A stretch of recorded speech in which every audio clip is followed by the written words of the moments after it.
पहली रसोई में शहरी जेठानी का स्टीम वर्सेस गांव की जेठानी का ऑयली पकवान। ये क्या हो गया हमसे जेठानी जी?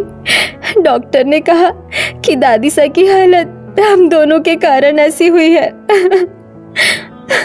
अगर दादी सा को कुछ हो गया तो हमारे ससुराल वाले हमें नहीं छोड़ेंगे।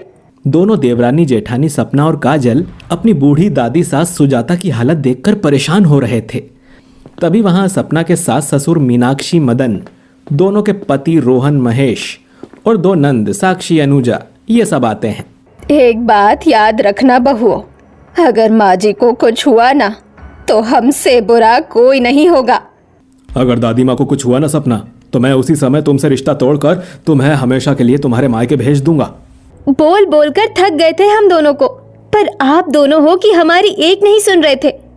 अब देखिए क्या हो गया आप दोनों के कारण। सबकी बातें सुनकर काजल और सपना फूट फूट कर रो रहे थे। आखिर ऐसा क्या किया काजल और सपना ने कि जिसके बाद सुजाता की ऐसी हालत हो गई? तो ये जानने के लिए हम चलते हैं इस कहानी के बीते पलों में। बहू, पंडित जी अब तक आए क्यों नहीं? आते ही होंगे माँ जी।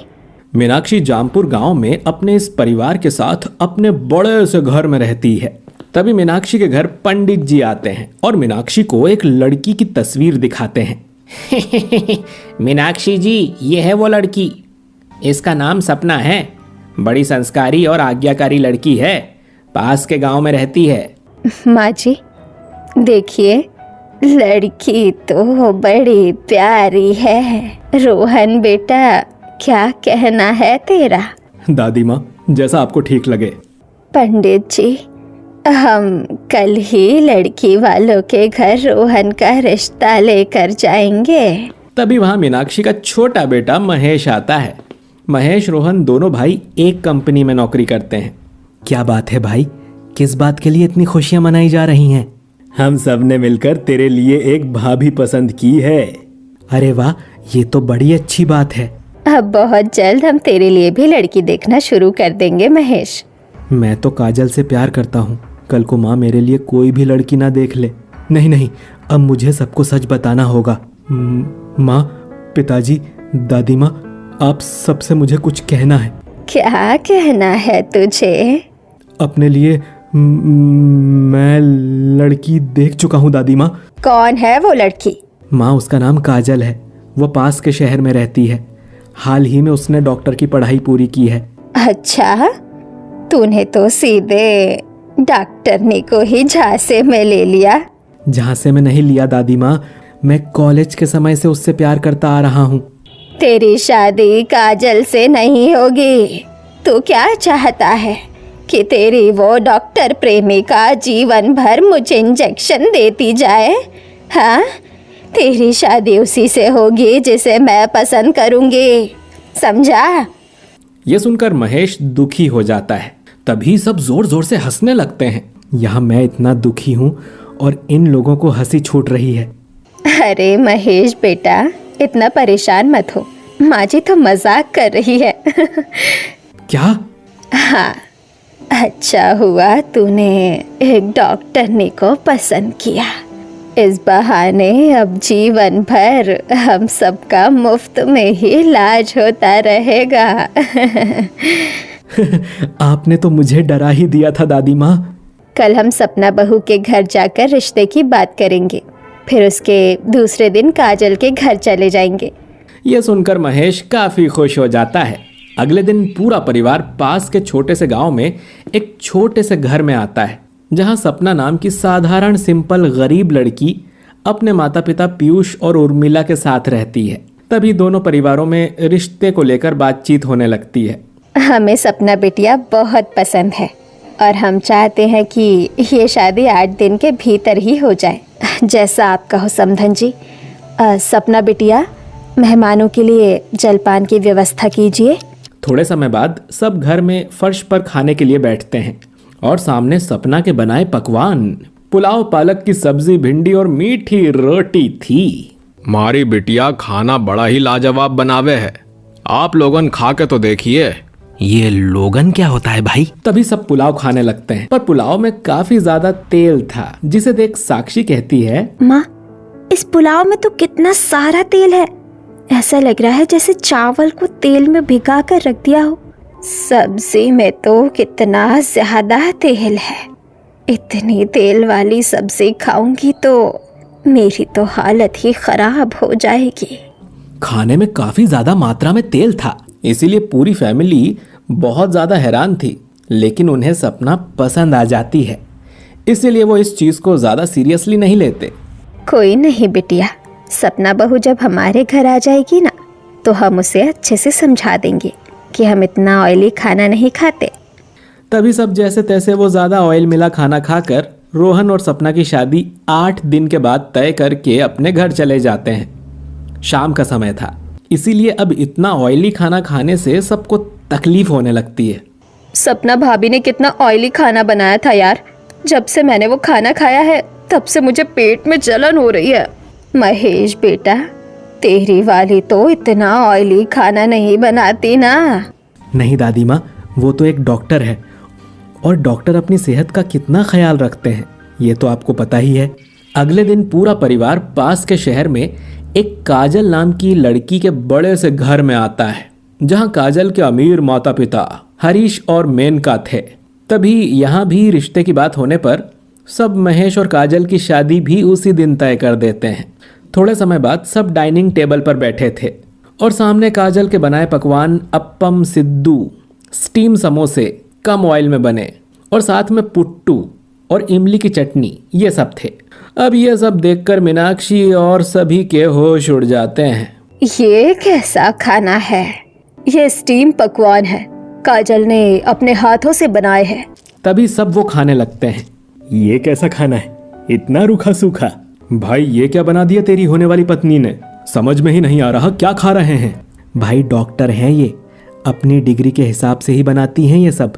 थोड़े समय बाद सब वहां से चले जाते हैं। फिर क्या था, मीनाक्षी और सब 8 दिन बाद ही रोहन महेश की शादी एक साथ करवा देते हैं। शादी की पहली रात दोनों बहुएं दुल्हन के अवतार में अपने ससुराल में थीं और मीनाक्षी और सब उनके सामने खड़ी थीं। सपना बहू, काजल बहू, अब तक इस परिवार की डोर मैं अकेले ही संभालती आ रही थी, पर अब मेरा शरीर भी बुढ़ापे का आदी बन चुका है। इसीलिए अब से इस घर की सारी जिम्मेदारी मैं तुम दोनों को सौंपती हूँ। तुम्हें यहाँ सबका अच्छे से ख्याल रखना है और यहाँ के सभी रीति रिवाजों का अच्छे से पालन करना होगा। जी माँ जी। तभी सब अपने अपने कमरों में चले जाते हैं। काश कि आज मेरे भाई हमारे साथ होते तो आज वो मेरी शादी पर कितना नाचते। भाई, मिस यू सो मच यार, तुम्हारी बहुत याद आती है भाई। काजल, आखिर बताओ तो सही, तुम्हारे भाई के साथ हुआ क्या था?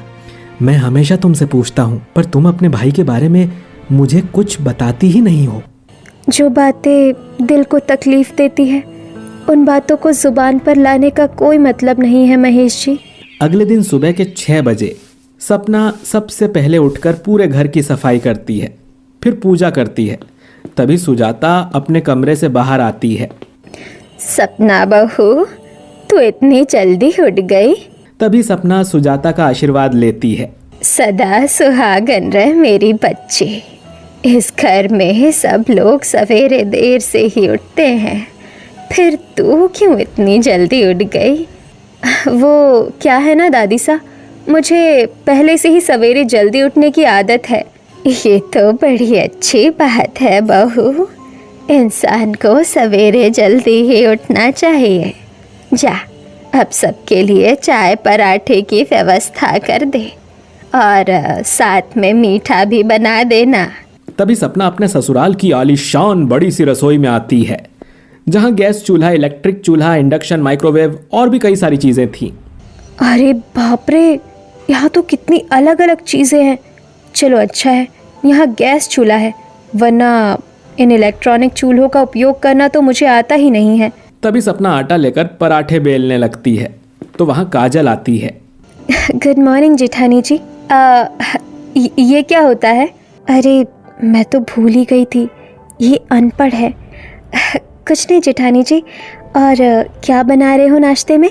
मैं पराठे और चाय बना रही हूँ और मीठे में गाजर का हलवा। अच्छा, अगर आप ये सब चीज़ें बना रही हो तो मैं अपने हिस्से का मीठा और कॉफ़ी बना लेती हूँ। तभी काजल इलेक्ट्रिक इंडक्शन चूल्हे पर कॉफ़ी बनाकर वहाँ पी लेती है। क्या बनाऊँ अब मीठे में? हाँ, एक काम करती हूँ, गुड़ सूजी के लड्डू बना देती हूँ। दोनों अपने अपने अंदाज में चीजें बनाने में लग जाते हैं। इधर सपना पराठे काफी ऑयली बना रही थी, जिनमें से काफी ज्यादा ऑयल टपक रहा था जो फर्श पर तक गिरता जा रहा था। जेठानी जी, ये कैसे पराठे बना रही हो आप? अरे इतना ऑयल है इसमें, देखिए ऑयल तो फर्श पर भी गिर रहा है।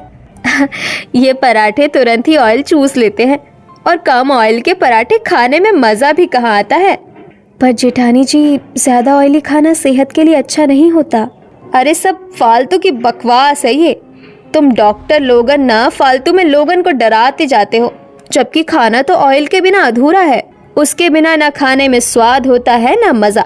ये अनपढ़ लोगों को समझाना कितना मुश्किल काम है यार। थोड़ा समय बाद दोनों अपना नाश्ता लेकर बाहर आते हैं। सब घर के डाइनिंग टेबल पर बैठे थे। तभी सुजाता एक पराठा उठाकर देखती है तो उसमें से तेल टपक टपक कर प्लेट में गिरता जा रहा था। तेल के डिब्बे में डुबा कर लाई हो क्या पराठे को बहू? इतना तेल कौन डालता है? तुमने बहुत ज्यादा ऑयली पराठे बना दिए हैं सपना। अरे तेल से क्या होता है, तेल तो अच्छा होता है। अब आप सब खाइए ना पराठे। तभी सब पराठे खाने लगते हैं तो पराठे का ज्यादा ऑयल सबके हाथों में लग जाता है। कितना ज्यादा तेल है इसमें। तभी सब गाजर का हलवा देखते हैं तो उसमें भी काफी ज्यादा घी था, जिसे देखकर घर वाले बोले, ये लो, इसमें भी कितना सारा घी है।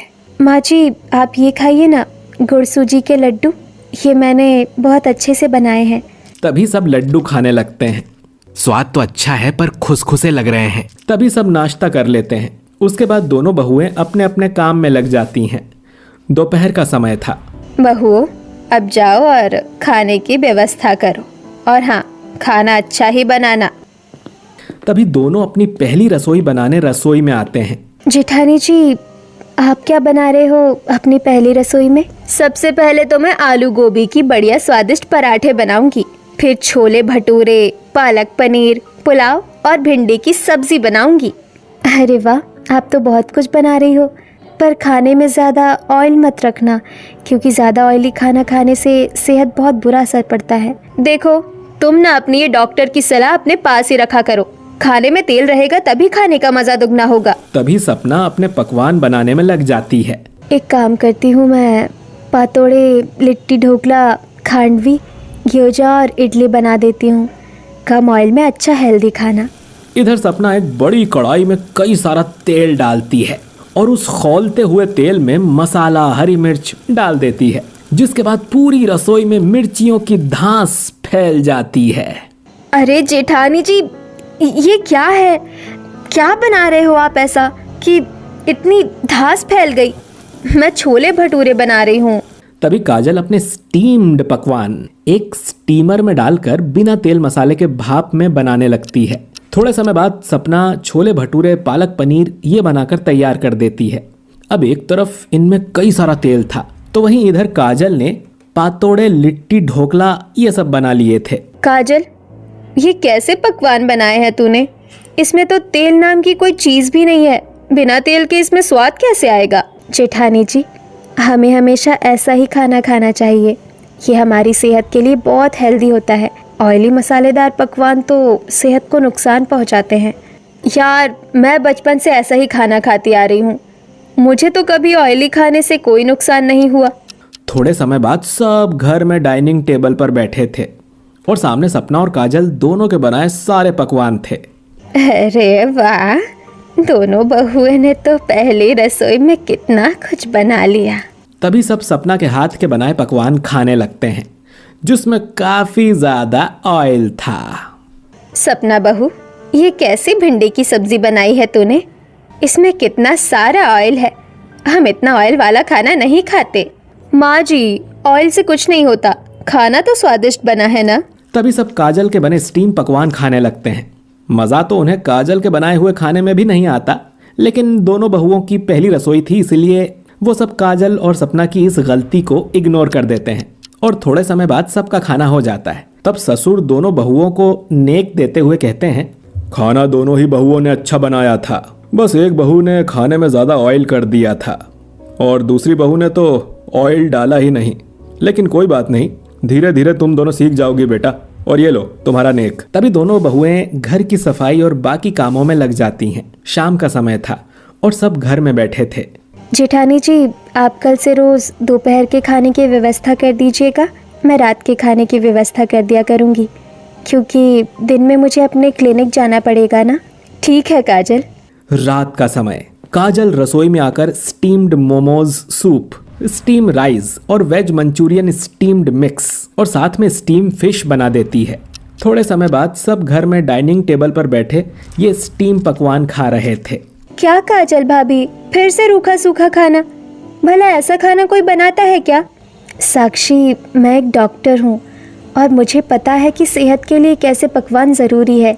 ये खाना बिना ऑयल वाला है जो हमारी सेहत को हमेशा अच्छा रखता है। ये बहुएं कैसा खाना बना रही है। फिर क्या था, सब नाक मुंह टेढ़ा करके थोड़ा खाना खा लेते हैं। अगले दिन दोपहर में सपना फिर से सबके लिए दाल तड़का, कड़ी चावल, मूंग के बड़े और साथ में मिक्स्ड वेज सब्जी बनाती है। खाना दिखने में तो अच्छा लग रहा था, लेकिन इन सारे पकवानों में भी काफ़ी ज़्यादा मात्रा में तेल ऊपर दिखाई दे रहा था। सपना, तुमने इस बार भी खाने में इतना ऑयल डाल दिया। फिर से सब सपना को खरी खोटी सुनाने लगते हैं, लेकिन दूसरा ऑप्शन न होने पर भूख लगने की वजह से सब मुंह बनाकर उस खाने को खा लेते हैं। अब रात का समय हो गया था। काजल अपने क्लिनिक से घर आती है और आज भी अपने स्टीम पकवान बनाती है। क्या है यार ये सब? इस घर में अब ढंग का खाना भी नहीं खाने को मिल रहा। मुझे नहीं खाना ये रूखा सूखा बिना तेल का खाना। मैं बाहर जाकर ही कुछ खा कर आती हूँ। मुझे भी नहीं खाना ये सब। दोनों बिना खाए वहां से चली जाती हैं। काजल बहू, तुझे क्या मजा आ रहा है क्या ये सब करते हुए? एक बार में तुझे बात समझ नहीं आती क्या कि हम सब ऐसे पकवान नहीं खाते? काजल भी सबकी बातें सुनकर खामोश रहती है। सब इसी तरह दिन प्रतिदिन बीतने लगा। दोनों बहुएं हर रोज अपनी मर्जी के हिसाब से खाना बनाती रहती हैं और सब रोज रोज उन्हें खरी खोटी सुनाते हुए उस खाने को खा लेते हैं। एक रात काजल रसोई में थी। मुझे माफ़ कर दीजिए माँ जी, मैं चाहकर भी आपको मसालेदार ऑयली खाना बनाकर नहीं खिला सकती, क्योंकि मैं नहीं चाहती कि जो मेरे भाई के साथ हुआ वो किसी और के साथ भी हो। विनोद भाई, आप फिर से बाहर का ऑयली खाना खा रहे हो। मैंने आपको मना किया है ना कि आपको ज़्यादा ऑयली खाना नहीं खाना चाहिए। अपनी ये डॉक्टरगिरी कहीं और चलाना। मुझे यही सब खाना है और मैं हमेशा यही खाऊंगा। काजल बिटिया, तुम क्यों विनोद के पीछे पड़ी रहती हो? माँ, मैं बस भाई के भलाई के लिए ही तो कह रही हूँ। इतना ऑयली खाना सेहत के लिए अच्छा नहीं होता। इसीलिए मैं आपको कह रहा था माँ कि इसे डॉक्टर मत बनाइए। अब ये इसी तरह जीवन भर हमें हर चीज में रोकथाम करती रहेगी। विनोद वहां से चला जाता है। कुछ दिन बाद अचानक विनोद की तबीयत बहुत ज्यादा खराब हो जाती है और ज्यादा मात्रा में ऑयली खाना खाने से उसे मेजर अटैक आ जाता है और उसकी वहीं पर मौत हो जाती है। मैं मना भी करती थी आपको भाई कि ऑयली खाना ज्यादा मत खाइए। हमें माफ कर दे काजल, हम भी तेरी बात को समझ नहीं पाए थे। अब क्या फायदा ऐसी बातों का? मेरा भाई तो चला गया ना। ये सब आप लोगों की मनमानी की वजह से हुआ है, लेकिन अब मैं आप लोगों की मनमानी नहीं चलने दूंगी। आज से आप लोग कभी ऑयली खाना नहीं खाएंगे, क्योंकि जिस तरह मैंने अपना भाई खोया है वैसे मैं अब और किसी को नहीं खो सकती। इसलिए मैं कभी ऑयली खाना नहीं बनाती, पर ये लोग मेरी बात ही नहीं समझ रहे। अगले दिन दोपहर में सब सपना के बनाए ज्यादा ऑयली खाने का सेवन कर रहे थे। तभी अचानक सुजाता की तबीयत खराब हो जाती है और अचानक ही उसके सीने में दर्द उठने के कारण वो बेहोश हो जाती है। ये देखकर सब उसे हॉस्पिटल लेकर आते हैं। थोड़े समय बाद, डॉक्टर साहब क्या हुआ मेरी माँ को? ज्यादा मात्रा में ऑयली खाने का सेवन करने से आपकी माताजी को दिल का दौरा पड़ा है। आप प्रार्थना कीजिए कि उन्हें अगले 12 घंटों में होश आ जाए, वरना हम कुछ नहीं कर पाएंगे। इतना कहकर डॉक्टर वहां से चला जाता है। उसकी बातें सुनकर सबके होश उड़ जाते हैं। देख क्या हो गया तेरी वजह से सपना बहू। हम तुझे मना करते थे कि इतना ऑयली खाना मत बना, पर तू हमारी एक नहीं सुनती थी। अगर माँ जी को कुछ हुआ ना सपना बहू, तो मैं तुझे हमेशा के लिए घर से निकाल दूंगी, और साथ साथ काजल भाभी को भी। एक भाभी तो ज्यादा ऑयली खाना बनाती है, तो दूसरी तो खाने में रूखा सूखा खिलाती है। तुम दोनों ही हमारी सेहत के साथ खिलवाड़ कर रही हो। ये सुनकर काजल सपना रोने लगते हैं। तभी काजल अपने भाई के साथ हुई घटना के बारे में सबको सारी बात बताती है। इसीलिए मैं कभी ऑयली खाना नहीं बनाती थी। हम तुम्हारी भावनाओं को समझते हैं काजल, पर हम कहाँ कह रहे हैं कि तुम ज़्यादा ऑयली मसालेदार खाना बनाओ। तुम अपनी जगह ठीक हो, पर यह ज़रूरी नहीं है ना कि तुम अपने साथ हम सबको भी रूखा सूखा खिलाती जाओ।